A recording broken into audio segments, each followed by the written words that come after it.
Today's a very special day because not only am I going to work with you on a math activity today, our other 5th grade math teachers are going to jump on here as well and introduce you to some activities. Today's focus is all about geometry.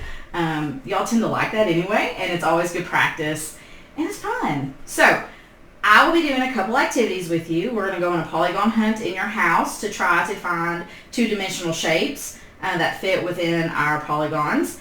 We are also going to try to work with quadrilaterals and the relationships they have between one another. Then Ms. Kilburn will have a video over volume and maybe even some additive volume for you to practice with. And then Mr. Harris will jump on here and he will have a challenge for you, those that are ready to try something a little more challenging, and he's going to work with surface area. So lots of geometry coming at you today. And remember, you don't have to do all these activities in one day. If you want to spread them out and continue to work with them, that's great too. If you're a younger student, not one of our 5th grade students, try these because you'll find out that you know a lot of them as well. So enjoy, and here come your geometry activities. Boys and girls, welcome back to our math activities today. I just want to talk to you really quick about our hierarchy of plane figures. Now, when we say plane figures, we are talking about those two-dimensional figures. We are going to be focusing on the polygons on our chart. But if you notice, and I'll just kind of move my mouse around, that we have circles under two-dimensional figures as well. But they are not considered a polygon because they have those curved lines or curved figures. So we won't be talking about those today. So just a quick reminder, a polygon is any three-sided plane figure that is made up of line segments, and it must be enclosed. And a lot of you are probably thinking, what is the smallest polygon that we can have? Well, if it's going to be three-sided, you're going to go to the triangle. So it's a three-sided figure. We have lots of different ways we can classify triangles, and we may do that in another video because we have so much to get through today.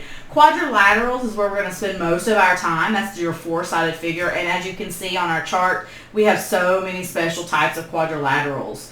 That's a four-sided figure. When we go to 5, we're at a pentagon. 6 is a hexagon. 7, heptagon. 8, octagon. 9, all my students like this one, it's nonagon. 10 is a decagon, and then we also talk about 12-sided figures, which is a dodecagon. So my challenge for you today, let me flip back over, is to find polygons. You're going on a polygon hunt. Find polygons in your house. Now, the hardest part is that they have to be a plane figure. They have to be two-dimensional. So what I did is I found a book of my son's that he's had before when he was younger, and it's the Boys Doodle book, and I went in and started looking for different types of polygons. So I was going to show a few of those today. My first one is this one right here. I believe the artist wanted straight lines on this one, so we could count this one. I want to see if you can name it first. I'll give you just a moment to look at it. So I'm talking about the shape of the window, okay? If you count, you've got one straight line segment, 1, 2, 3, 4, 5. So this would be called a pentagon. You got it. It's a pentagon. I've got a few more we can look at. I've marked them. It may have taken just a second to find them.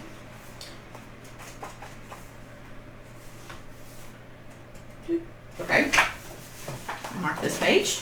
This one has a lot of different shapes down here. You have a lot of different four-sided figures you could be looking at, and those are going to be quadrilaterals. Now, if I wanted to get my ruler out and actually measure the windows, to me, they kind of look like they could be squares. But if I measure them and not all the sides are the same length, then we cannot be a square. We would then be a rectangle. Okay, I do believe we have 4 90-degree angles. So this is either a square, it's definitely a rectangle, but it also could be a square if all the sides are indeed the same. Okay, then I found this guy. And I know they're saying it's a pyramid because they want it to be a three-dimensional shape. But it's in a book and it's all in black, so you can't really see the other side. So we could say this is a triangle, a three-sided figure. And there was one more that I found that I thought you would find interesting that a lot of people tend to forget about. I think it might have been in the front. Let me see if I can find it. Yes. So it's really up here. These stars, if you count the sides, this is the hard part. You've got 1, 2, 3, 4, 5, 6, 7, 8, 9, 10 sides. It looks a little funny. You're like, that's a polygon? It is, because it's made up of line segments, and there's 10 of them. So can you think of the name of a 10-sided figure? I said it a minute ago. Let's see if you can remember it. Think about it. It's a decagon. Deca meaning 10. Decade has 10 years in it. So go through your house. Probably your best book is, or best bet, I just kind of gave it away. Your best bet is to find a book, kind of maybe similar to this one, and see if you can find those different types of polygons. Also, you could draw them. I've seen it before where you draw different polygons, and you could then kind of label the different polygons that are inside of your drawing. So that would be cool to do as well. Okay, so now I'm going to ask you 10 true or false questions about quadrilaterals. Now remember, quadrilateral is a four-sided polygon, and we have lots of them. So I left on the screen our hierarchy of quadrilaterals so we could talk about them. So if the answer is true, you're going to give a thumbs up. Okay? If the answer is false, give me thumbs down. All right, and then we'll talk about it. 10 questions coming your way. Keep up with your score to see if you can score a 10 out of 10. All right, so my first question. A trapezoid is always a quadrilateral. So what do we know about a trapezoid? Go ahead and give me your answer. Thumbs up for true, thumbs down for false. A trapezoid is always a quadrilateral. Well, if you look at our chart, right under it says a quadrilateral, because a quadrilateral has 4 sides. So of course, a trapezoid has 4 sides. Something special about a trapezoid is that it has exactly one pair of parallel sides, but it still has 4 sides. Therefore, the answer is true because it does have 4 sides. Therefore, it is a quadrilateral. All right, question number 2. A parallelogram is always a rectangle. A parallelogram is always a rectangle. True or false? All right. So, if you're not sure, let's go to our chart, and it says a parallelogram has 4 sides, opposite sides are parallel, and opposite sides are congruent or equal. When we go to a rectangle, it says it's a parallelogram. But the question was, a parallelogram is always a rectangle. There is something about a rectangle that makes it special. It's going to have 4 right angles. It doesn't say that anywhere in parallelogram. So a parallelogram is not always a rectangle. So if I said a parallelogram is always a rectangle, that is false because it doesn't have to have 4 right angles. It can be, but not always. Okay? Next question. Question number 3. Oh, let's just do the opposite. A rectangle is always a parallelogram. A rectangle is always a parallelogram. That answer is true. It is true because right here, to be a parallelogram, you have 4 sides, so it's quadrilateral, and the opposite sides are parallel. And the opposite sides are also equal or congruent. A rectangle fits that description. It has parallel, opposite sides are parallel, it has opposite sides equal, and it has 4 sides. So it's always going to be a parallelogram. Okay, question number 1, 2, 3, 4. Question 4. Here we go. A rhombus. So I want to find rhombus on my screen. A rhombus is always a rectangle. A rhombus is always a rectangle. True or false? That answer is false. Here's why.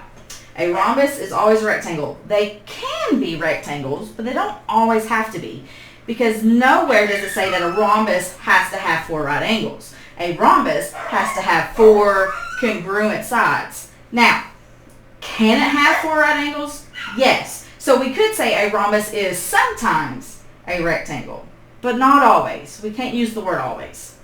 All right, question 5, getting halfway there.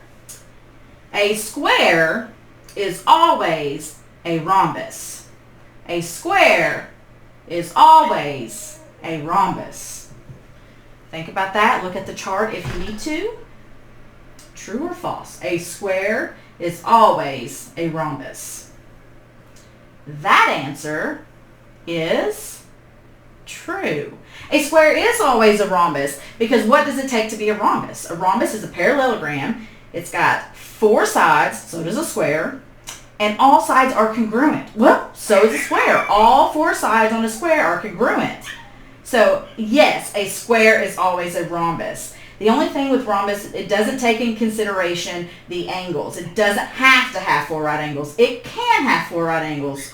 So to do the reverse, a rhombus is not always a square. It can be, but a square is always a rhombus. Okay? Question 6. And if you hear my dog barking in the background, I'm sorry. He's a little crazy right now. Okay. A quadrilateral is always a trapezoid. So basically what that is saying is every quadrilateral is a trapezoid. Think about that. Is that statement true or false? A quadrilateral is always a trapezoid. Well, that answer is false.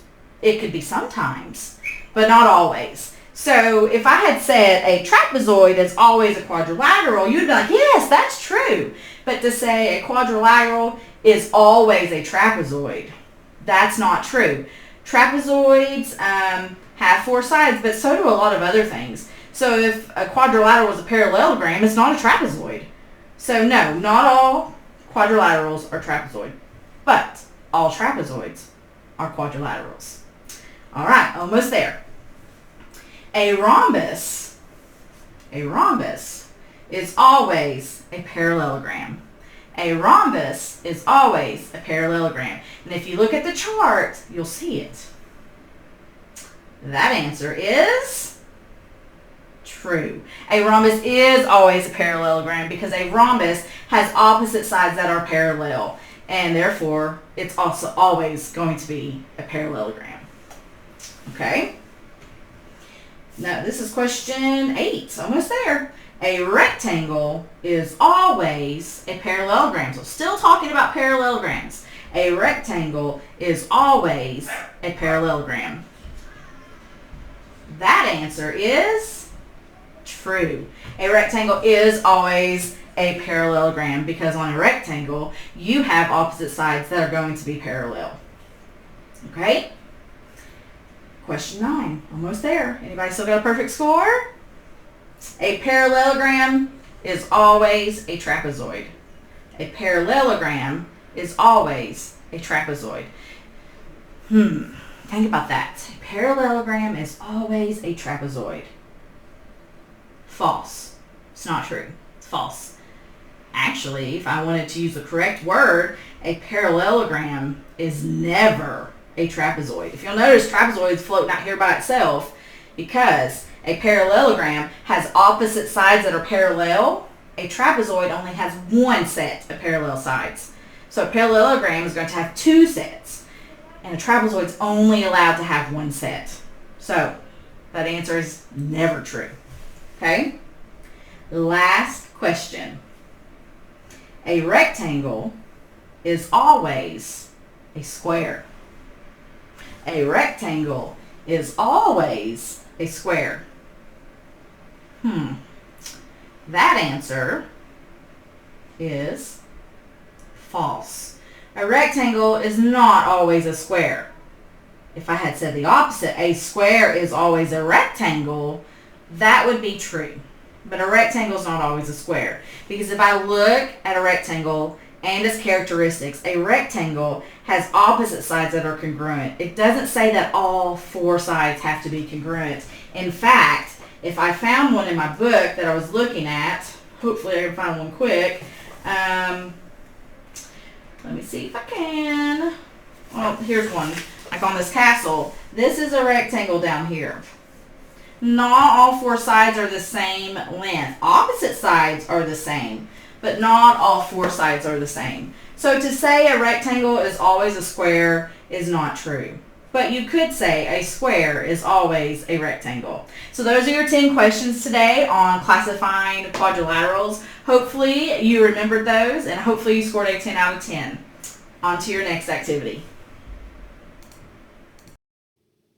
Hello, good afternoon to my students and anyone else who's watching. I'm Miss Kilburn. I'm one of the teachers of 5th grade math at Corbin Elementary School, and we have all decided to come together and make an exciting review video, if you will, of some things that are extra that you could practice at home if you choose to.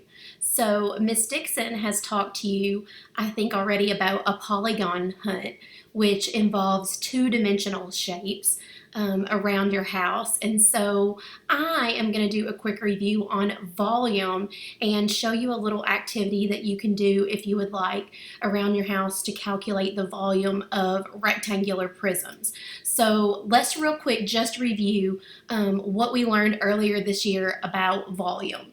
Okay, we did some activities with these little boxes. We called them box A and box B, and we filled them up with centimeter cubes in order to determine the formula for volume. So we went through that little activity, and we found out that there was a big difference between area and volume, because area was how you would figure, for example, when we talked about our classroom, the floor space, how many squares would fit on the floor space without any gaps or any overlaps. And we talked about area being the formula of the length times the width. But when we talk about volume, we are talking about how much space fills in a solid, a three-dimensional solid figure, like these rectangular boxes that we filled. And instead of like area being in square units, a volume was actually in cubic units, because instead of how many squares would fill up the solid or how many squares would fit across the floor space, with volume, it was how many unit cubes, centimeter cubes, inches cubes, meters cubed, depending on whatever your unit is, would fill up a solid without any gaps or any overlaps from the top all the way to the bottom of a shape. So when we did that, we used these little boxes and we filled them in with centimeter cubes to calculate the volume. And we discovered that there were a couple of different formulas for volume that were quite the same. So first, we did volume as length times width times height. However, sometimes in some problems, you may be given the base and the height. So you could also calculate volume using the formula base times height. And really that's not much difference, because the base of an object is just actually the area, the length times the width already calculated. So if you're given the base of an object, that's the length times the width already being calculated. So depending on the information that you're given, you can use either two of these formulas to solve information for volume. And some people were a little bit tricked on simple solutions as you were sending those to me to review and give feedback from your NTI days. And you had a question where you were given the volume and you were given the area of the base, and you had to find the height. And some of my students just grabbed those numbers out and multiplied them without reading carefully what it was asking for. So remember, if you're given the volume, you're going to substitute that in for V and then solve. I believe the one on Simple Solutions had the area of the base was 6 and the total volume was 18 cubic units. And so it asked you what the height was. So in that situation, you would be saying 18 is the volume. Whoops. 18 is the volume. And that equals the same thing as the base, which was 6 times whatever the height was. So on that problem, what you had to find out was what the height was. And so you had to ask yourself 6 times what gives me 18. And so, of course, in that case, 3 was the height, 3 inches, I believe it was, on the Simple Solution. So be careful about that. So on for our activity today, now that we've had just a little reminder on what volume is, what you can do is you can go around your house and you can find things that are rectangular prisms that are solids, and you can calculate the volume yourself. I found a Kleenex box, which is a rectangular prism, and I also have a box of my favorite cereal, Raisin Bran Crunch. And so I am going to teach you or remind you for my students how you can calculate the volume of these two items, and then we're going to just talk a brief second about additive volume as well. So what you'll need is you'll need a ruler. And you can, depending on if you want to make your activity easy or if you want to make it a little bit higher level of difficulty, you can decide which unit on the ruler that you want to use. So on the ruler you have inches, and most of the items you pick probably aren't going to be exactly on the dot with the number of inches. So what you could do is you could round them to the nearest inch. So for example, if it was 4.6 inches, since it is half or more, 4 6/10, that would be half or more of 10. So you could round that up to 5 inches and use it to calculate the volume. Or since we also know how to multiply decimals, you could get some practice with multiplying decimals, and you could make your activity a little bit harder using the decimal numbers to multiply. I'll leave that up to you.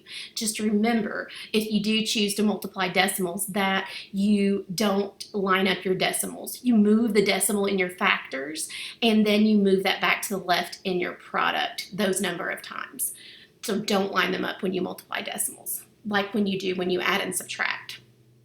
Or you could use the other side of the ruler, which measures units in centimeters, and you will be more likely to get a whole number if you want to do that. So I'm going to use the centimeter side just for my examples today for my Kleenex box. So what I'm going to do is I'm going to measure the length and the width and the height of my Kleenex box. That way I can find what the volume would be, and I'm going to use cubic centimeters. So make sure when you're measuring that if your ruler doesn't start on 0, that when you measure the object you put that exactly on 0. And then you can measure to the nearest centimeter. So if it's half or more, you can go ahead and round that up. So it looks like my Kleenex box is about 22 7/10 centimeters in length. So I'm going to go ahead and round that up to 23 centimeters. Then I'm going to measure the width of my Kleenex box. So when I put the ruler on 0 and measure there, it is about 11 8/10. So I'm going to go ahead and round that up to 12 centimeters. So let me just jot this down on my board so that I don't forget what those numbers are.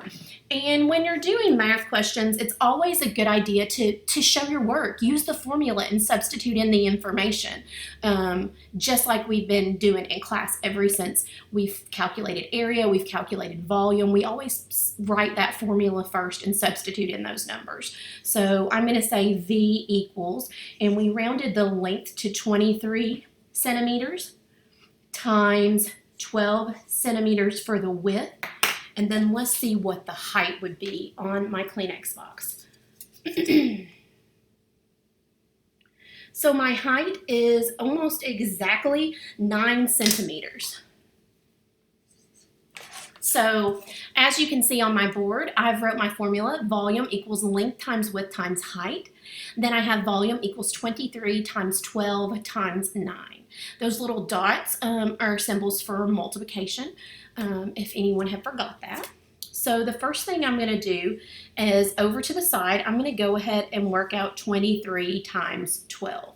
Now, I don't know 23 times 12 mentally, but of course we know how to solve those problems. So trying to get it on the screen, 23 times 12. So first I can put my finger over that 1 and just multiply 23 times 2 first. 2 times 3 is 6, and 2 times 2 is 4. So 23 times 2 gives me 46.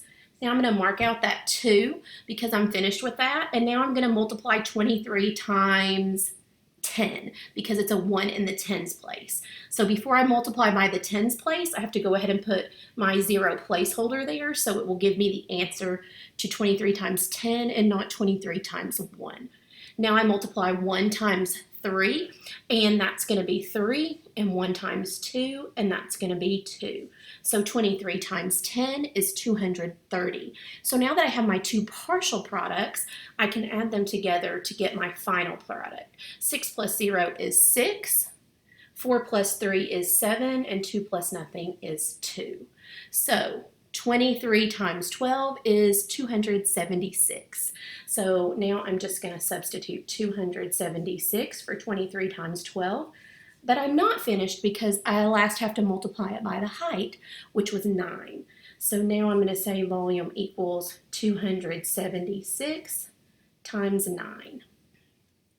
Over here, I can just go ahead and multiply 276 times 9. I know 9 times 6 is 54, so I'm going to write the 4, carry the 5. 9 times 7 is 63, plus 5 makes 68, carry the 6. 9 times 2 is 18, plus 6 makes 24. So that's going to give me a product of 2,484. So my total volume is going to be 2,484. And we measured that in centimeters, and volume is always, always, always in cubic units. So I'm going to put centimeters cubed.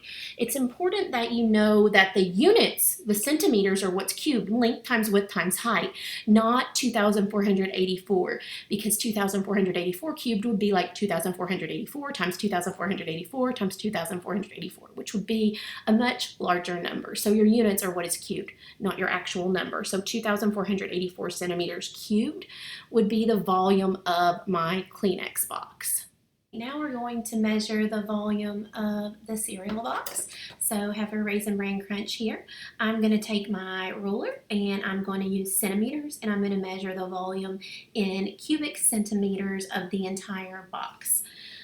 So I want to make sure that I start at 0, and then I'm going to measure the length of the box, which is 19 centimeters. Then I'm going to measure the width of my box starting at 0. And that is a little over 4.5, so I'm going to go ahead and round that up to 5 centimeters. And then I'm going to measure the height of my box in centimeters, making sure to start that ruler on 0. And that is going to measure just a little over 28 centimeters, so we're going to go ahead and round that to 28 centimeters. Now I'm going to go ahead and write my formula. Volume equals length times width times height. Substitute in my numbers and solve to calculate the volume of the cereal box. So on my board, I have volume equals length times width times height. I've already substituted in volume equals 19 times 5 times 28 centimeters. So 19 times 5, I'm just going to go ahead and work out that problem on the side to solve that one. 19 times 5. And 9 times 5 is 45. Right, the 5, carry the 4. 1 times 5 is 5, and 4 more makes 9.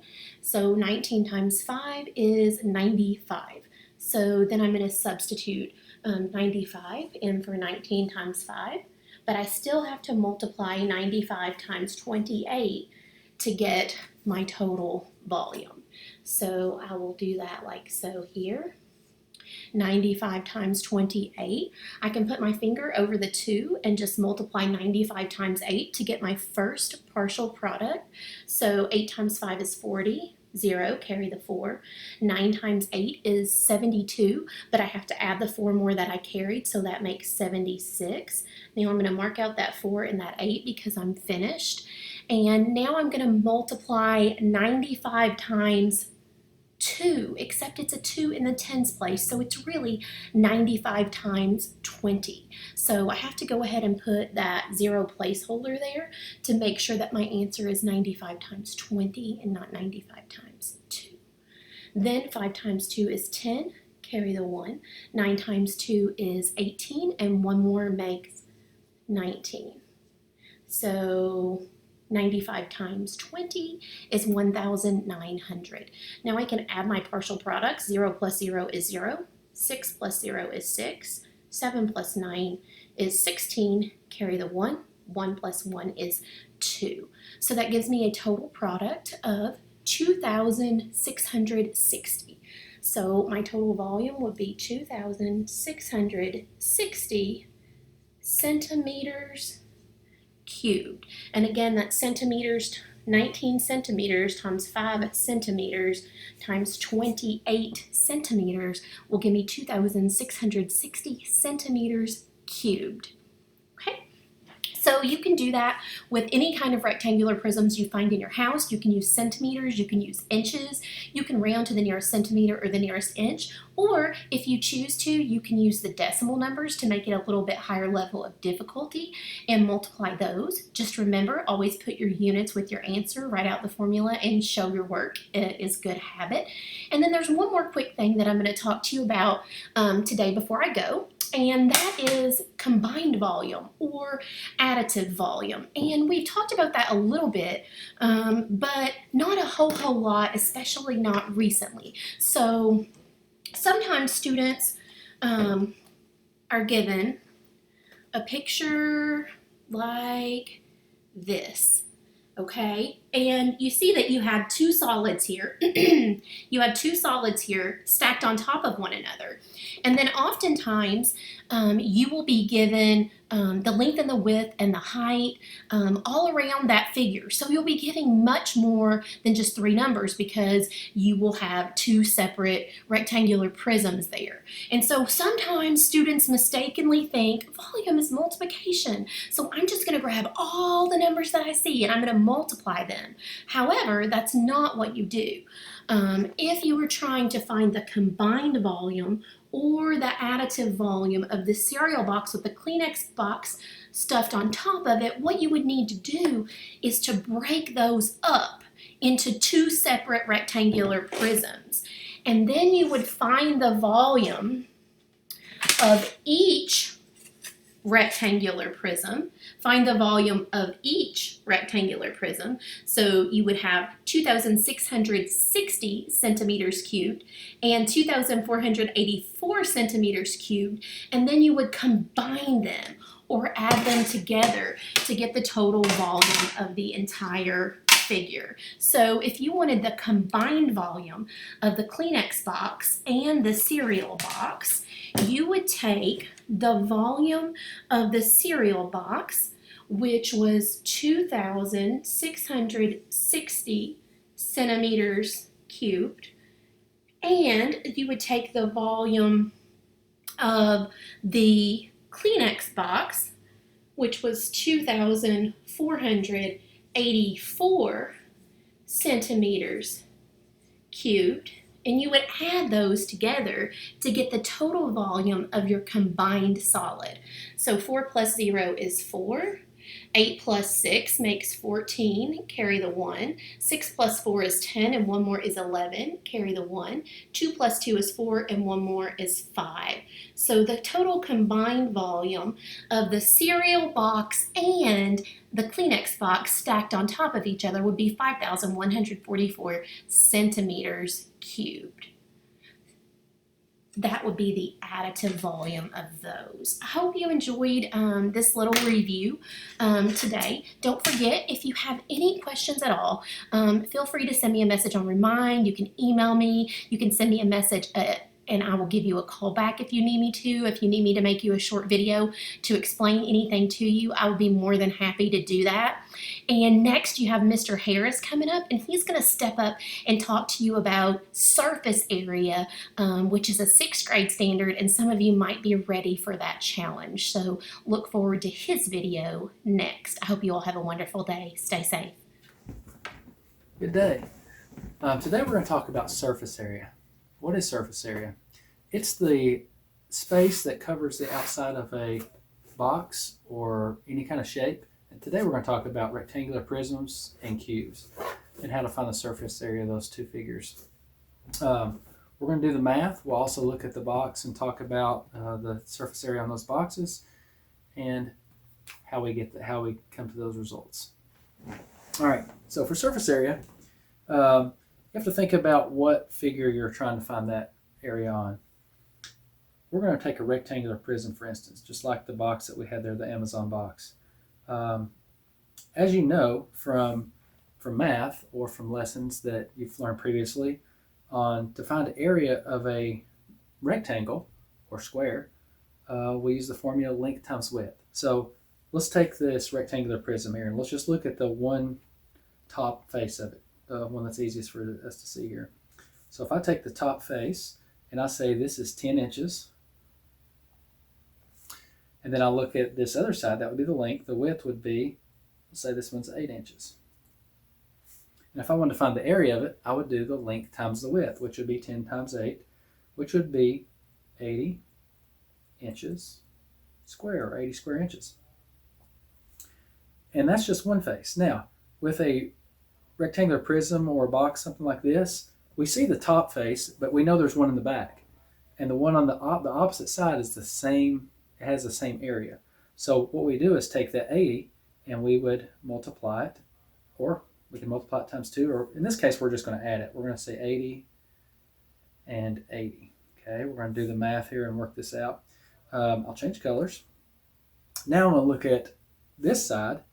This is the bottom, we'll say, and the top. So the bottom, we would also get the dimensions. So this is, we said this was 10 up here, so we know this is a 10 inches. And this is 4 inches. So if I take the 10 by 4, multiply it, 10 times 4 is 40 inches squared. All right. And that would be the area of this bottom. So the top would also be 40. So I'm going to put 40 over here twice. So 40 and 40. And then I have the end of it, left end, the right end. Also going to do the same thing. I'm going to find the surface area of one of them. So this would be, we said 8 inches, so that would be 8. And this would be 4. So if I multiply 8 times 4, which is the length and width of this side, the left side, that would be 32 inches. So this would be 32 inches squared. So then I put 32 over here. So on this one, we're just going to have to add all these up. And like I said, there's more than one way to do this, but in this case, I just did this for today's demonstration. I'll show you the formula or another way to do this in just a minute. But we can just go through and add these up. That would be 4. And then we add 8, 16, 20, 24, 27, 30. So that would be 304 inches squared. And that would be the total surface area. So the surface area would equal 304 inches squared. Okay? And that would be the covering or outer part of this rectangular prism or box. All right, so I've got a few little things to show you here. So the front face on this one, or the top, we'll say the top, The length and width, that would be 80. So there's a picture of the 80. The back of this would also be 80. So the back of this would also have 80. So that would be front, the top and the back, and top and bottom. One end would be the 8 times 4, which is 32 inches squared. So that means this side would also be 32. And then if you look at the front face, this one, and the opposite face, that would be a 10 by 4, which is 40 inches squared. So once you add all those up, once you add those together, you'll get this total surface area of 304 inches squared for this Amazon box. And that would be for, like, if you're wanting to cover this with paper or try to figure out how much paper to get for so many boxes. If this was a cake, if you were making cake and you had to buy so much icing, you could figure out how much surface area of icing, depending on how thick it was or whatever. But those are some different real world examples. Next thing is a cube.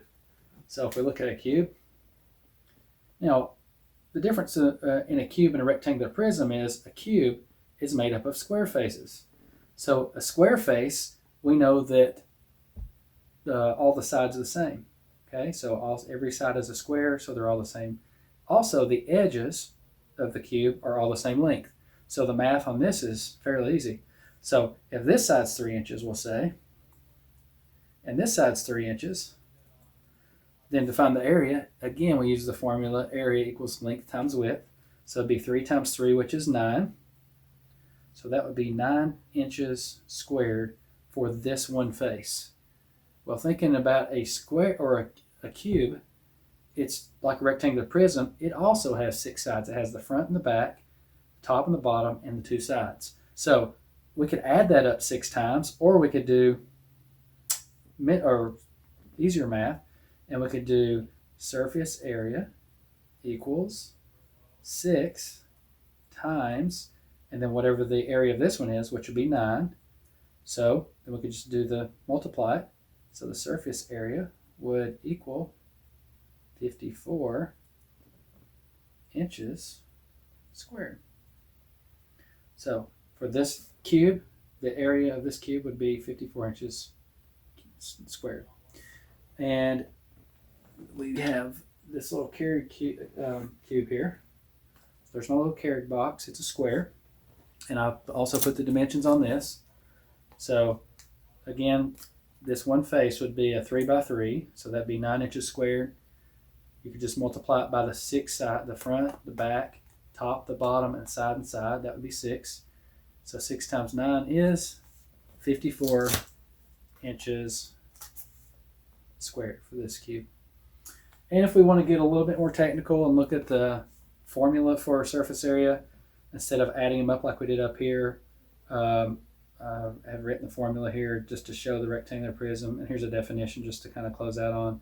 Surface area is the sum of the faces or surfaces on a 3D shape. So surface area formula, 2 times length times width, 2 times length times height, and 2 times height times width.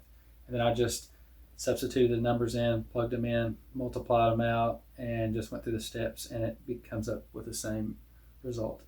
So that would be how to find surface area. Thank you so much.